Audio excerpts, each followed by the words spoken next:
Hey guys, Jason doing another episode of Every Corner, and today I'll be reading the Reservation EP/mixtape from upcoming hip-hop artist Angel Haze.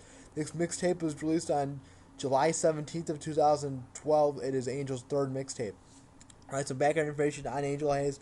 She was born in 1991 in Detroit, Michigan to a military family of African American and Native American descent, which I think plays a role in the Reservation title of the EP. It pays homage to her past relatives and whatnot. Really interesting as well. I think it's really good here. All right, Angel was raised under the Greater Apostolic faith, in which she really often likened to a cult. And if you look at the history behind it, it really is. She lived a very restrictive, very abusive childhood. That all thankfully changed for the better at the age of 15 when the pastor threatened Angel's mother. They left the cult, left the church, and moved to Brooklyn, New York. This is where Angel decided to pursue a hip-hop career. This is where she officially adopted the stage name Angel Haze, which is a combination of both her middle name and of porn star Jenna Haze, which I think is interesting. And recently, Angel has talked a lot about her musical influences. In a recent interview with Complex.com, she stated that she really didn't go into the hip-hop genre right away. She enjoyed, White Stripes, My Chemical Romance, typical rock and roll type of shit, and I end quote there as well. It's a quote. Really interesting. Some of Angel's influences include Mraz, some Train as well, good band there. New Radicals, Matchbox 20, Metallica, Green Day, Toploader, Christina Aguilera, and Eminem, who plays a vital role in both her music and in her personal life there. Alright, some career background on Angel Haze a little bit. Angel has been featured on a lot of mixtape in the last couple of years. One being Dizzy Wright's SmokeOut Conversations on the remix track Can't Trust 'Em. She's also recorded a cover of Eminem's 2002 classic song Cleaning Up My Closet. That's really an inside look into her life, and really I definitely recommend that. That's all I'm going to say there. Not going to give too much away. In January of 2013, earlier this year, then she released a pair of diss tracks aimed at Azealia Banks, a fellow upcoming artist, entitled On the Edge and Shut the Fuck Up, which, if you look at their history, they do have a history of not liking each other, so this is where that comes from. Angel's debut LP entitled Dirty Gold will be released in late 2013, so if you're interested, after this review, definitely check that out. I should be reviewing that when it comes out. Alright, so I tracked my track review for this album. First track is This Is Me. It starts off on a bold note. This track really introduces Angel to the hip-hop community by sharing her personal story. And as I said before, she was in a cult, and that kind of, that's a lot of it there. She talks about that, talks about her fear, talks about the abuse that kind of happened generally in this track. And overall, this track really delivers a sense of some gut-wrenching honesty that really overall gives a sense of positivity. Not what you think of. Really shows how mature Angel has transformed as a person and wants to help people, inspire others who may be in the same situation. I really commend her for that. Alright, the second track here is Wicked Moon, featuring Nicole, Wray. This track is completely really different from This Is Me. It's a very dark, very gothic vibe that sees Angel playing with a lot of imagery of being wicked or being evil, even comparing herself to the devil a couple times. I honestly think that the dark image play on this track, both in the beats and the lyrics, hides the overall meaning of the track, which maybe has something to do with describing Angel's abusive past and the abusers that took advantage of her in the past. I really like that track as well. Our third track is Cha Need to Know. On this track, we hear yet another side of Angel Haze, this time in a more emotionally charged, painful love song, which Angel mixed her really build-up anger and relative fear of love and human contact into a really, really, truly beautiful song that, in general, I think it's safe to say she sounds a lot like Rihanna on this track in both her overall lyrics and vocals and overall song meaning. Kind of reminds me of the Rihanna-Chris Brown saga there a little bit. Alright, the fourth track here is Supreme. This is probably my second favorite on the EP, and I'll get to my first favorite next here. It features a very retro-sounding opening that really creates kind of a glossy yet aggressively fun vibe to it. I can hear the song being on the radio, very radio-friendly, and it creates a very tough girl victory anthem that really describes how Angel has has been underestimated throughout her career and throughout her childhood as well. That's the main point of that. And I would actually compare the song to Nicki Minaj's song Next for Life. I think it's really interesting there, and I'm sorry if that's not even the song title there. All right, the fifth track here is New York. This song is hands down my favorite on the album. It starts off with some really, really infectious hand claps, and this song has been played a lot. I've seen a lot of playing on Spotify, and it's been getting a lot of iTunes support there, so I would definitely recommend this rather. Okay, so the infectious hand clap beats transform the song into a fierce and somewhat dirty sounding brag about the city of New York. I can only describe the song as a stripped down, maybe mashup version of Eve's Tambourine, a mix of that, a mix of Lil' Kim's Lighters, and a mix of Jay-Z's Empire State of Mind, featuring Alicia Keys, which is one of my favorites of this last decade, peppered with a fresh, addicting, thundering chorus and some rapid-fire verses that are just flat out brilliant. They just come out. The flow is amazing, and I definitely recommend this track if you don't want to listen to anything else on this album. Sixth song here is Hot Like Fire. This song has an old school jam feel to it. It has really been called a gender defying song because it seems to tramp really the tramp and create the artists who reinforce the hip hop stereotypes, whether it be the bros and hoes, the bitches popping bottles.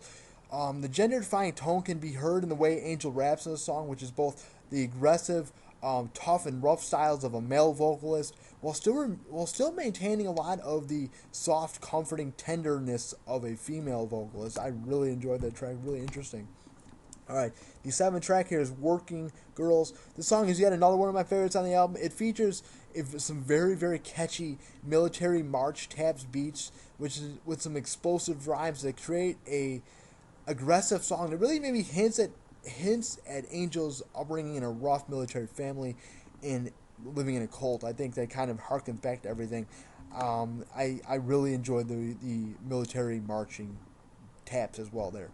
All right, the eighth song here is Gypsy Letters. The song, it again shows Angel's softer and sweeter side. It features an acoustic guitar opening that leads to the song that really showcases the way Angel handles heartbreak and love. She just wants to be, loved, and doesn't want to be taken advantage of. And there's both sides of the plate there, and it's about a summer fling, and I think it's really, really executed very, very well. The ninth track here is Jungle Fever remix featuring Cool AD. This song is really interesting. It features, like I said, Cool AD in a dueling wordplay battle between the two artists here. And it sounds like a bit like Azealia Banks' hit 212, only perhaps maybe a little bit more badass. If you're not familiar with Azealia Banks with that song, definitely check that out. I really do like that song too. But this song is a little more badass, like I said. It features some almost playful chanting on it, which I think really is interesting. It's in a direct connection to the next song I'm going to talk about, which Realist, which is a glossier, shinier version of it. It has a nice play on words as well. It's really, really interesting here. I think it reminds me a lot of Nicki Minaj and just showcase her rapid fire rapping as well as before in this album. I really enjoyed this song. All right, the 11th song is Castle on a Cloud. This song is extremely dark overall. It's about child sex abuse from basically Angel's own experiences as she was sexually abused as a child, and through the experiences of others. It's a heavy, heavy topic. That it really, I shouldn't need to say much here. It really shows it really punches you in the gut. It shows Angel's bravery and shows what she's willing to go through to get her emotions down on paper and really tell people that she's real. Alright, the 12th track here is Suffering's First. This track is yet another just enormously powerful track. The central refrain is something that runs through the album. It's a positive message about overcoming hurt, overcoming just ambition, and somehow a mix of the acoustics allows the song to be a perfect club banger, perfect club hit. I really did like the song as well. The 13th song is Drop It. This is a swag party track. Angel, really interesting. She kind of goes from not wanting to party with no really emotions, and just the way that this song goes, it straddles both part of the lines, just wanting to be a swag track and a party track. I really like it. I really like that she goes from heavier to lighter on this track as well. I really did like this track. It also could be about love as well. Alright, the 14th track here is Hearts and Smiles, another dreamy track returning to the idea of hope and escape, such as Suffering's First or Supreme. She deals with some religious issues on this track, kind of harkens back to maybe that cult, but overall the message is about wanting to keep fighting on, never giving up. A good way to end the track, end the album. I really did enjoy this. My favorite tracks, you may ask about that. I did like all this album. There's really no downsides to this album whatsoever, and I'll get to that right now.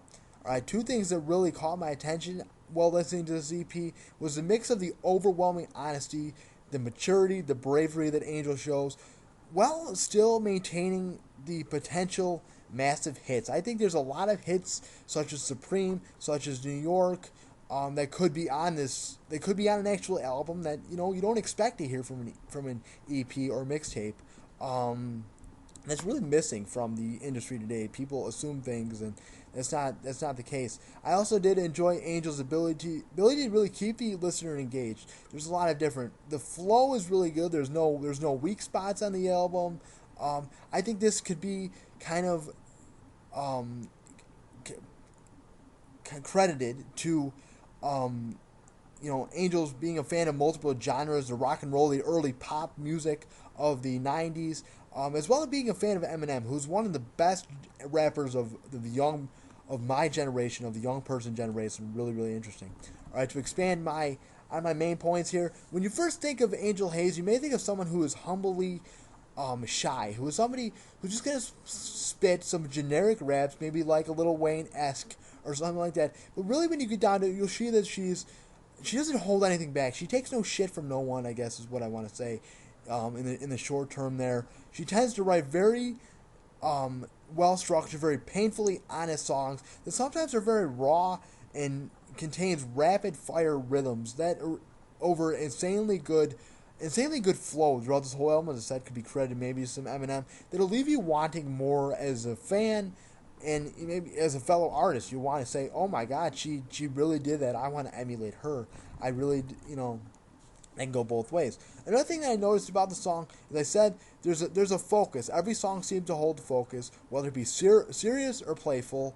That really completes the album. There's no fillers, no garbage songs as you see on some of the hip hop today. There's no awkward pauses. I think that focus really keeps the listener engaged on the beauty of the album that really is, while proving that Angel really can perform on a high level as a lot of the big time hip hop rap artists of today, such as Eminem, Lil Wayne, 2 Chainz, Nicki Minaj, who she's been compared to, and I can definitely hear, she's got that rapid fire, just quick to the point tendency. I really did enjoy that.